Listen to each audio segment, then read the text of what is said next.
All right, so I would like to, just kind of start back at the top of our program. Our next speaker is actually going to be Dr. Abelard. Yes, there you go. So Dr. Abelard is going to give us a few remarks on behalf of Hope and Change for Haiti. Dr. Abelard is a married man and the father of three wonderful girls, Lori, Christy, and Lucy, born in Haiti. Asavo, Haiti. Thank you for that. He completed a good part of his education in Haiti, but completed his graduate studies in the U.S.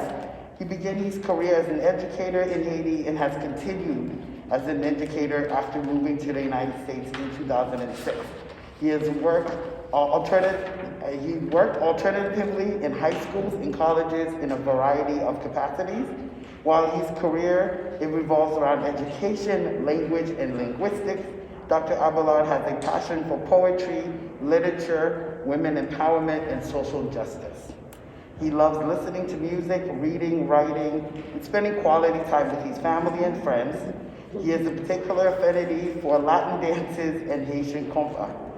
One of the building members of Hope and Change for Haiti, Dr. Abelard currently sits on the board of directors and serves as chairperson of the women's programs of the organization. Please welcome Dr. Abelard.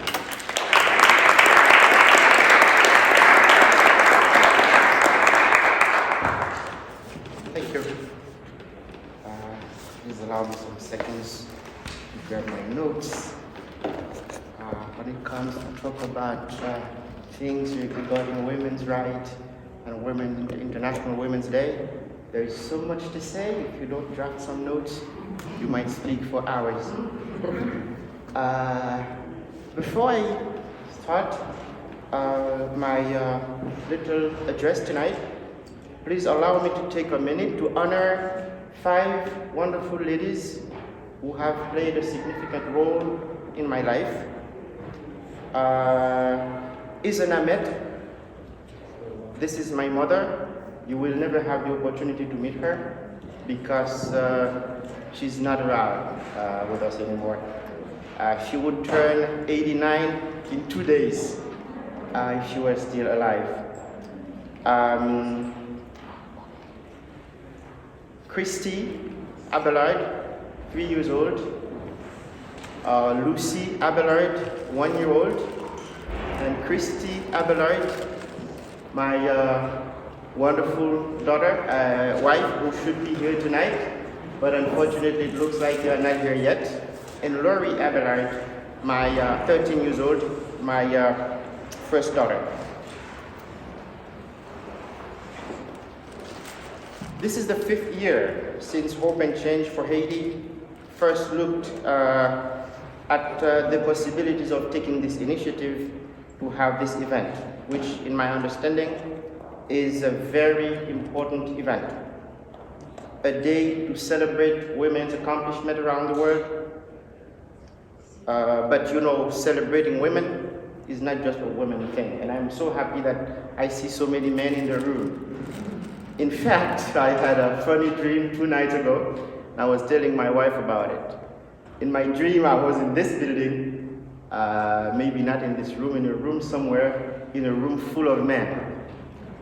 Oh, there comes my wife and 2 of my wonderful girls. Welcome, ladies, and thanks for being here. So, initially after the dream, I began thinking, oh, that would be strange to be in a room full of men and no women celebrating International Women's Day. But when I thought about it a little further, I thought that would be meaningful.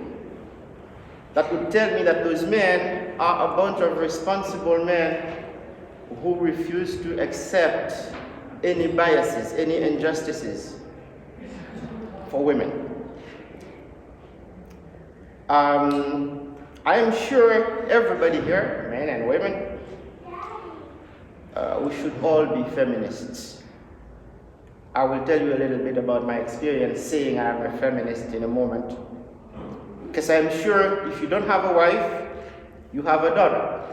And if you don't have a daughter, You probably have a sister.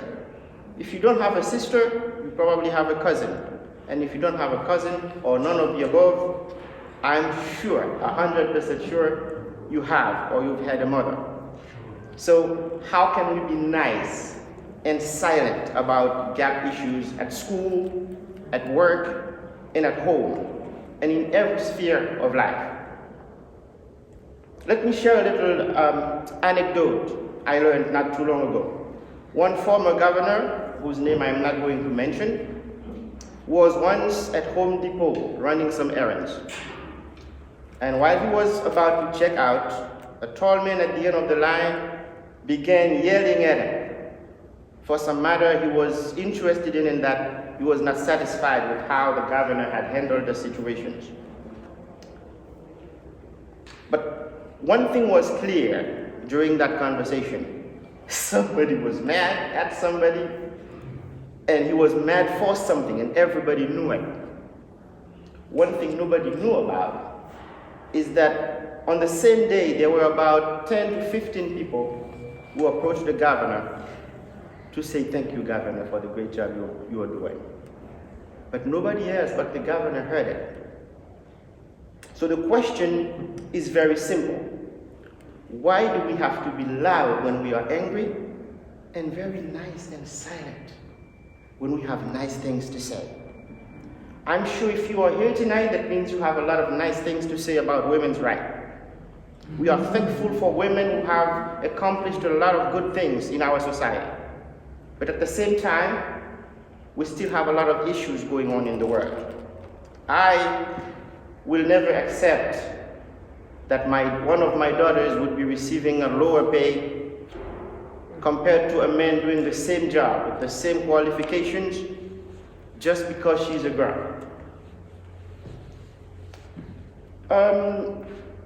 We have amazed ourselves with so many things, so many great accomplishments. You know, we have invented flying machines, which we call planes, telephones, we have traveled to the moon, to Mars, but yet we are still in a world where girls are denied the opportunity to go to school. A world where a woman is receiving a lower salary just because she's a woman. And those are not acceptable. The biases women are the victims of are still amongst us, here in the United States and around the world. Not too long ago, I was in a conversation with a female friend, and she was amazed when I mentioned to her that we've had one female president in Haiti. She thought that was fascinating. Fascinating that we had one female president. Now, let me invite you to think about it with me for a moment. One female president. That's a country that's been having presidents since 1804. Over 50 presidents and one female president. And how can that be fascinating? So I think something needs to change, and that's not going to happen unless we have some collective efforts in our fight to change realities in our world, especially in the world of women. International Women's Day should be a day to celebrate women, a day to express our love, gratitude, and appreciation.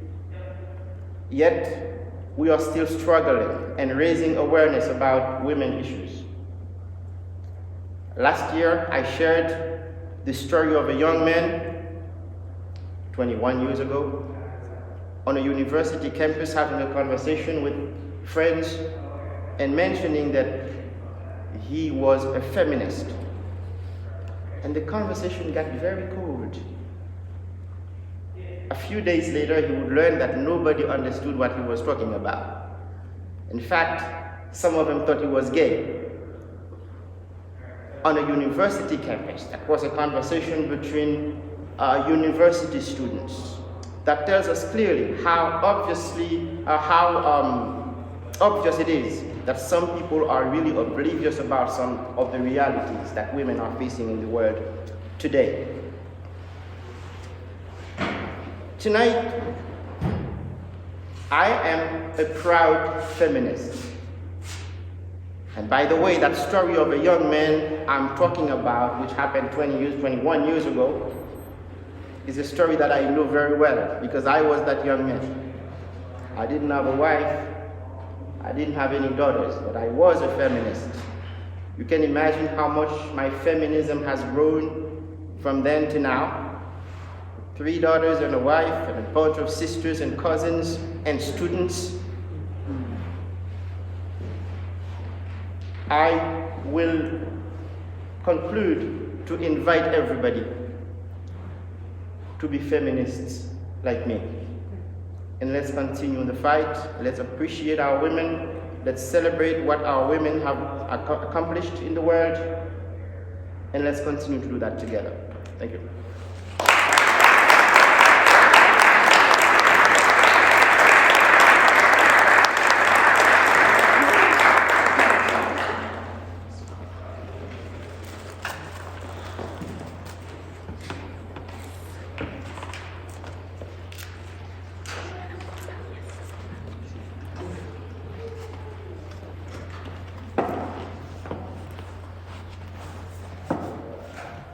Again, I salute you.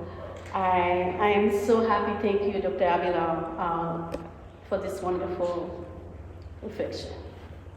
We need all of us to understand the issues. Not only celebrate, not quietly, celebrate loudly, and speak up loudly when we see those injustices, when we see the bias.